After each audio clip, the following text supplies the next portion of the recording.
इसी प्रकार से महाराज श्री के श्रीमुख से कथा प्रसंगों का निरंतर आनंद लेने के लिए पूज्य श्री के आधिकारिक YouTube चैनल को जरूर सब्सक्राइब करें और बेल आइकन को दबा दें।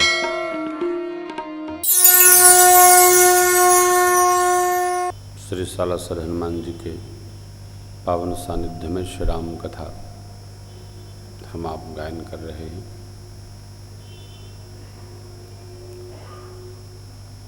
श्री हनुमान जी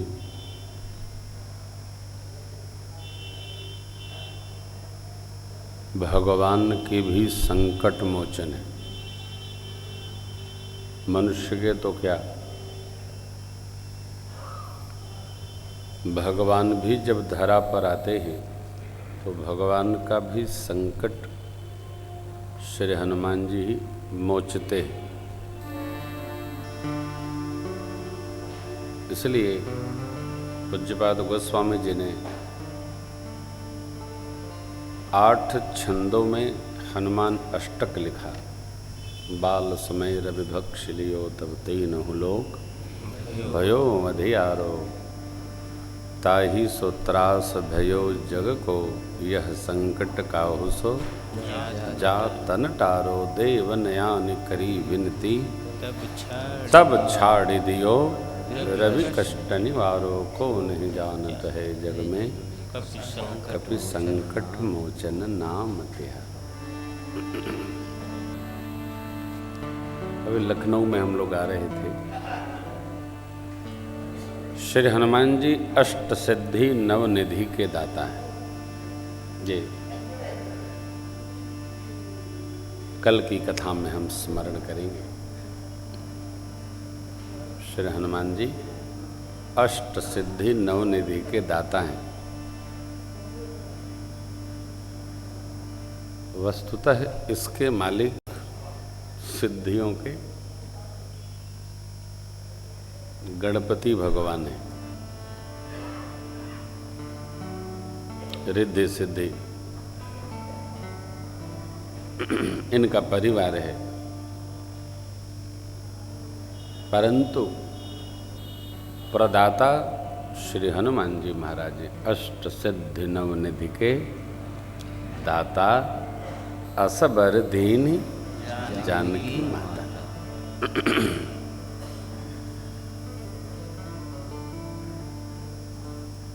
अब हम आप इनके सानिध्य में बैठे हैं। प्रत्यक्ष देव है।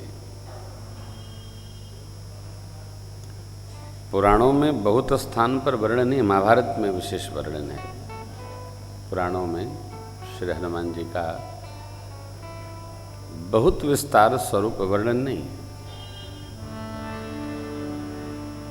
परंतु किसी व्यक्ति के बारे में बहुत कोई बतावे, बहुत लिख दे, उसका महत्व नहीं है। किसी व्यक्ति के बारे में कितना लिखा गया इसका भी महत्व नहीं है। किसी व्यक्ति और वस्तु स्थान के बारे में कौन कह गया, थोड़े में कह गया, वही महत्वपूर्ण हो जाता है। कौन कहा, कितना कहा, ये मानक नहीं है। किसने कहा, ये मानक है।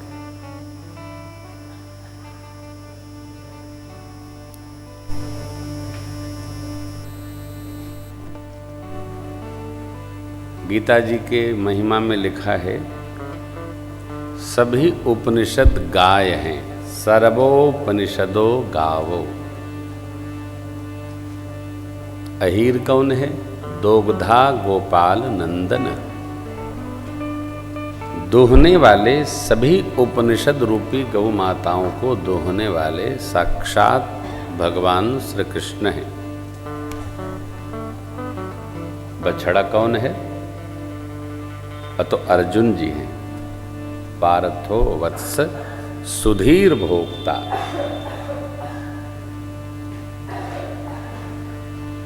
और गीता जी क्या है? तो अमृत है। इसलिए गौ माताओं के सभी वस्तुओं को अमृत तुल्य कहा जाता है। गौ अमृत, गौघृत अमृत, पंचगव्य अमृत, गौमूत्र अमृत, गौदधि अमृत, उसका बड़ा फल है। बहुत सारी बातें हैं कलयुग का जीव मनमुखी करता है, शास्त्रमुखी तो दूसरी बात है। शास्त्र तो वेद भगवान के उपांग हैं। देखिए इतने मत हैं, इनमें से एक मानना चाहिए। वेद मत, साधु मत, लोक मत। अभी क्या चल गया है? मन मत। जो मन करे वही मान लो। इसका कोई मार्ग नहीं है। जो मेरे मन में आए मैं कह रहा हूं। अरे तुम कौन हो? फूफा हो क्या? Who are you? आप कौन है? आप कोई प्रामाणिक बात मानेंगे ना? अरे भाई कहीं तो प्रामाण्य हो। वेद कहते हैं, पुराण कहते हैं, उपनिषद कहते हैं, अथवा इतिहास कहते हैं। इतिहास 3 ग्रंथ हैं, स्मरण रखिएगा। महाभारत जी, श्रीमद् वाल्मीकि रामायण और श्री रामचरितमानस, ये 3 इतिहास ग्रंथ हैं। इतिहास का अर्थ क्या हुआ? इति माने बीता हुआ, हास माने अध्ययन, बीती हुई हमारी अपने पूर्वजों की घटनाक्रमों का नाम है इतिहास। तो कैसी हैं? तो पुरानी हैं। इसलिए इन ग्रंथों को उपनिषदकार पुराण इतिहास कहते हैं। हम आप अपने ही भगवान की कथा सुनते हैं। हम आप अपने ऋषियों के जीवनचर्या को आनंद पूर्वक स्मरण करते हैं। हमारे कुल पूर्वज ऐसे रहे, हमारे श्रेष्ठ ऐसे रहे, हम उनका स्मरण करते हैं। यह इतिहास है। अब यह बाबा के सामने कहना ठीक नहीं है। भारत का वर्तमान जो पढ़ाया जाता है इतिहास, वो अतिशय रुग्ण है। सब कोई लेना देना नहीं, व्यर्थ की बातें। ये तो अभी घटनाक्रम 150 साल में। अरे हमारा इतिहास महाभारत जी में है, हमारा इतिहास पुराणों में है। थोड़ा पढ़िए ना। गीता प्रेस जी ने बड़ा तप किया है, थोड़ा पढ़िए, देखिए। थोड़ा थोड़ा तो पढ़ने चाहिए, चाहे घंटा भर पढ़िए, तब आनंद आएगा। कोई अर्थ नहीं।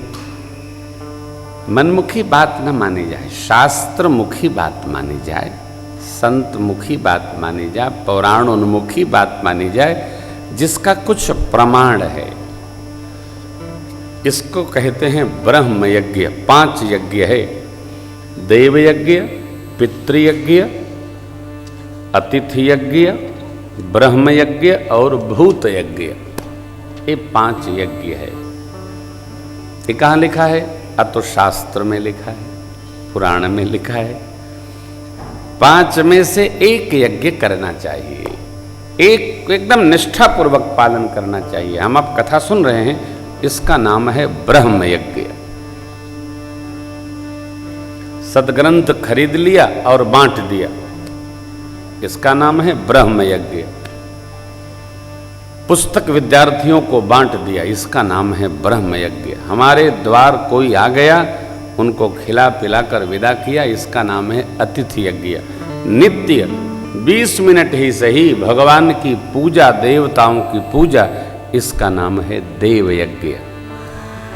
माता पिता पितर देवों की सेवा, इसका नाम है पितृयज्ञ। जिनसे हमारा कोई नाता नहीं है, दीन हैं, दुखी हैं, विकलांग हैं, अनाथ हैं, जिनका केवल भगवान है, चींटी, चींटा, कुत्ता, गिलहरी, बिल्ली, इनकी सेवा, इसका नाम है भूत यज्ञ। 5 महायज्ञ है। कई लोगों के यहाँ खूब भंडारा चलता है, लेकिन 2 आदमी जो सबसे बूढ़े होते हैं, वो कुर्सी पर डंडा लेके इसलिए बैठे होते हैं, कुत्ता आया तो मारेंगे।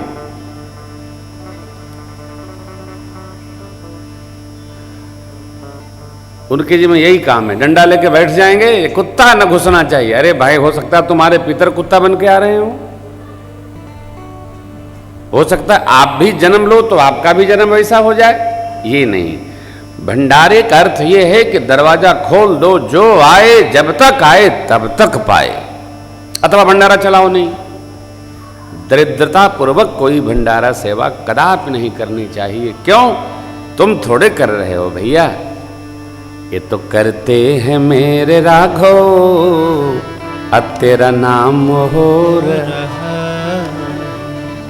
कथा, कीर्तन, यज्ञ, सेवा, भंडारा, ये सब भगवान की प्रेरणा भगवान ही कराते हैं, अपने बस का नहीं है। कौन? ये जीव इतना लोभी है कि इसको अपने पास कितना भी हो जाए तकिया के नीचे रख के सोवेगा तब भी संतोष नहीं होवेगा। ये जीव कुछ करने वाला है। जब तक परमात्मा प्रेरणा न कर दे तब तक लोग परमार्थ भी नहीं करते हैं। हम कथावाचक लोग केवल लेते हैं, देना हमको नहीं आता। आपकी हम क्यों कहें, आपको बुरा लग जाएगा। हमारे यहाँ वन में ट्रैफिक है, हमको दे जाओ और आधे घंटे बाद मांग के देखो कब दिया था, क्या नाम है, कहाँ से आए हो। हमारे पास केवल आगम है, निर्गम है नहीं। इसीलिए पुराणों में कथा आती है, कथाकार की गति अच्छी नहीं होती। बताता बहुत है, करता कुछ नहीं है। जो करता नहीं है उसके फिर भरता नहीं है। जो करता और भरता उसी की आपत को परमात्मा हरता है। प्रकृति जड़ है, प्रकृति मेरे साथ भी न्याय करेगी, आपके साथ भी न्याय करेगी। ये जो सुना रहा हूं ये अयोध्या कांड की भूमिका है। कितना आनंद हुआ, विवाह महोत्सव भया। सरकार हमारे श्री अवधाय माताओं को लेकर विश्वामित्र जी विदा हुए। अब अयोध्या कांड प्रारंभ होता है। अयोध्या कांड के प्रारंभ में 3 श्लोक है, ध्यान रखिएगा। श्री रामचरितमानस जब पूर्ण लिख गया तब पूज्यपाद गोस्वामी जी ने एक कांड के स्तुति श्लोक लिखे। अयोध्या कांड के प्रथम श्लोक में भगवान शिव का स्मरण किया है गोस्वामी जी ने। यस्यांके च विभाति भूधर सुधा देवा पगा, मस्तके भाले बाल विधुर गले च गरलम, यस्योरसि व्यालराट सोयम भूति विभूषण सुरवर, सर्वाधिप सर्वदा सर्व सर्वगतः शिव, शशिदेव श्री शंकर पातु माम। दूसरे श्लोक में भगवान के श्री मुख का स्मरण किया है। आहा क्या बात! क्यों किया?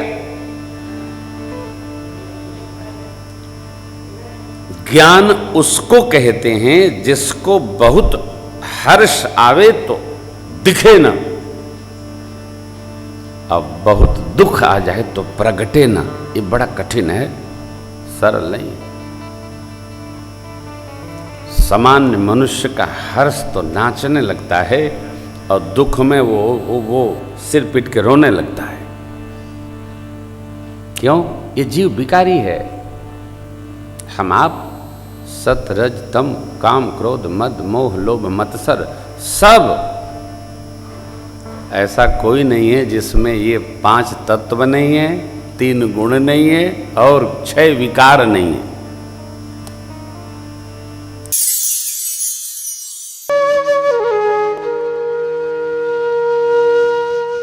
इसी तरह सुनते रहिए। चैनल को सब्सक्राइब करिए, बेल आइकन को दबा दीजिए और पुण्य अर्जन के लिए अपनों में शेयर करिए।